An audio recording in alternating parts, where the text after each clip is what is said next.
তো যিনি খাদেম হিসেবে নবীজির পাশে থাকতেন, নবীজির পাশে পাশে পিছে পিছে নবীজির ওযু করাইতেন, নবীজির তার নামাজের সময় ডেকে দিতেন, নবীজির নামাজের ব্যবস্থা করতেন, নবীর খাওয়ার ব্যবস্থা করতেন, নবীর বিশ্রামের ব্যবস্থা করতেন। যে আব্দুল্লাহ ইবনে মাসউদ, সে আব্দুল্লাহ ইবনে মাসউদ নবীজির জবান মোবারক থেকে স্বয়ং এই হাদিসটা শুনেছেন।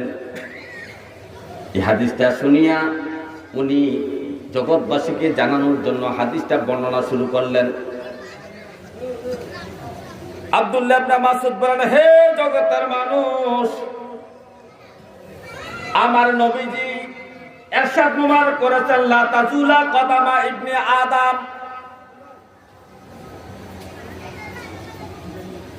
হাসরের মাঠে যখন ইসরাফিল সিংহা ফু দিবেন, দলে দলে মানুষগুলা হাসরের মাঠে সব উপনীত হবে, উপস্থিত হয়ে যাবে। উপস্থিত হয়ে যাওয়ার পরে প্রত্যেকটা মানুষ অপেক্ষা করবে বিচার কাজ শুরু হওয়ার জন্য। অপেক্ষা করা সবচেয়ে বড় কঠিন, মৃত্যুর চেয়ে বেশি কঠিন অপেক্ষা করা। মানে মৃত্যুর সমতুল্য কঠিন হলো অপেক্ষা করা। হাসরের মাঠে প্রত্যেকটা মানুষ, বাবা আদম থেকে শুরু করে কিয়ামত পর্যন্ত যত মানুষ থাকবে সব মানুষ হাসরের মাঠে হাজির। সবাই অপেক্ষা করতেছে কখন বিচারটা শুরু হবে।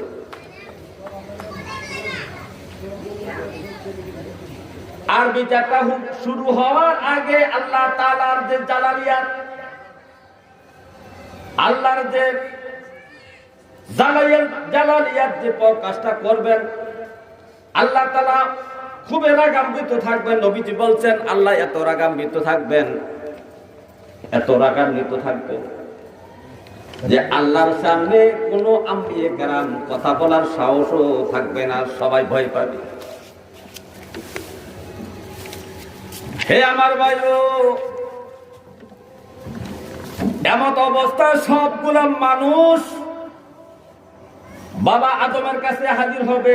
আপনি আমাদের আব্বা, আপনি আমাদের বিচার কাজটা শুরু করার জন্য আল্লাহকে আবদার সুপারিশ করেন আল্লাহর কাছে।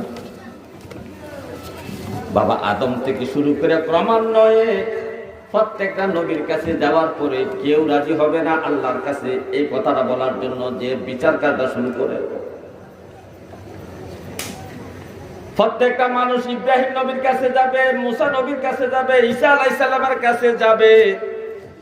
সর্বশেষ হযরত ঈসা আলাইহিস সালাম পরামর্শ দিবে জগতের মানুষ ও হাসরবাসী। আজকে আল্লাহ যে রাগান্বিত হয়ে আছেন, আল্লাহ যে জালালিয়াতের পাবে